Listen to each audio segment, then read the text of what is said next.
Selamat datang di Perantara, program persembahan kantor berita Antara yang menjadi perantara Anda dengan cerita sebenarnya. Bersama saya, Irfan Hardiansyah.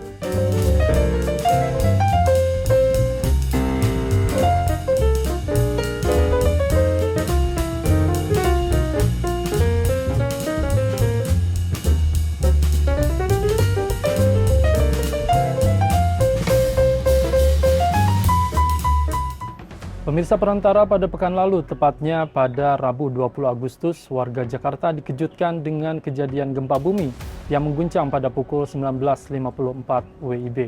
Kepanikan pun sempat terjadi di ibu kota, terutama di kawasan pusat kota dan perkantoran, hingga menyebabkan para pengunjung mal dan pegawai perkantoran berhamburan keluar. Dengan durasi yang hanya hitungan detik, namun gempa berkekuatan 4,7 magnitudo tersebut ternyata terjadi di Bekasi, Jawa Barat, lokasi yang berdekatan dengan ibu kota. Kejadian ini pun membuat warga ibu kota dan sekitarnya bertanya-tanya, apakah Jakarta tidak aman dari gempa? Secara teknis, Jakarta memang terpapar ancaman gempa bumi loh pemirsa. Jika bicara soal bencana alam, Jakarta yang selama ini identik berhadapan dengan kebakaran atau banjir, ternyata menyimpan potensi bahaya di bawah permukaan. Gempa bumi di Bekasi menyadarkan kita bahwa bagaimanapun Jakarta berada di pulau yang terdampak langsung dengan fenomena seismik.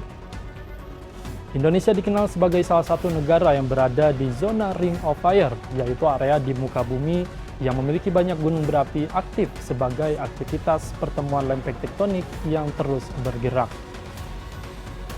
Jadi meski Jakarta tidak berdekatan dengan gunung api, tapi dengan adanya pergerakan lempeng tektonik yang aktif seharusnya sudah cukup membuat kita paham akan potensi bahaya gempa bumi. Lalu aktivitas tektonik mana ya yang sempat membuat warga Jakarta panik pada pekan lalu? Menurut informasi dari Badan Meteorologi, Klimatologi, dan Geofisika, gempa Bekasi yang terasa hingga Jakarta disebabkan pergerakan West Java Backyard Thrust atau dinamai sebagai sesar baribis.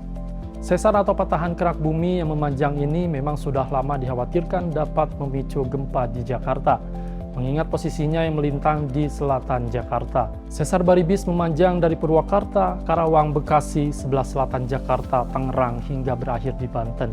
Bentangannya diperkirakan sepanjang 100 km dan dibagi ke dalam dua segmen, yakni segmen Jakarta dan segmen Bekasi Purwakarta. Menurut kajian dari BMKG, segmen timur adalah area yang lebih aktif, sedangkan segmen barat baru dikatakan kemungkinan aktif.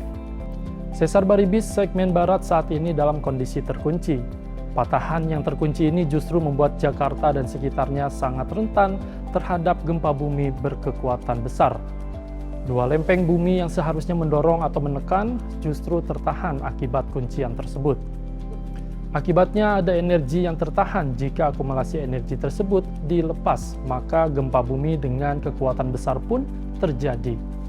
Wah, semoga hal ini tidak terjadi ya pemirsa. Pemirsa, sesar baribis hanya salah satu dari sejumlah bahaya seismik yang mengancam Jakarta dan sekitarnya. Berdasarkan data dari Badan Penanggulangan Bencana Daerah atau BPBD, paling tidak ada 3 sumber ancaman gempa bumi yang mengintai Jakarta, yakni zona megatrust di selatan Jawa Barat, zona megatrust selatan Selat Sunda, serta sesar aktif di daratan.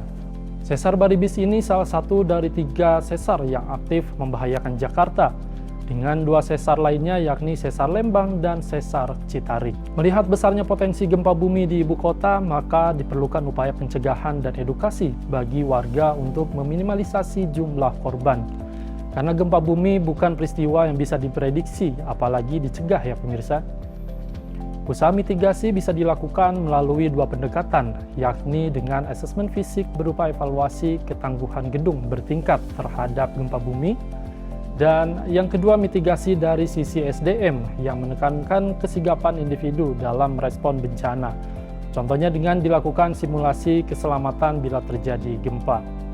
Pemirsa, itu dia Perantara untuk episode kali ini. Anda bisa menyaksikan tayangan ini di saluran UCTV, kanal YouTube Antara TV Indonesia, dan antaranews.com. Terima kasih telah menyaksikan. Saya Irfan Hardiansyah, pamit undur diri. Sampai jumpa.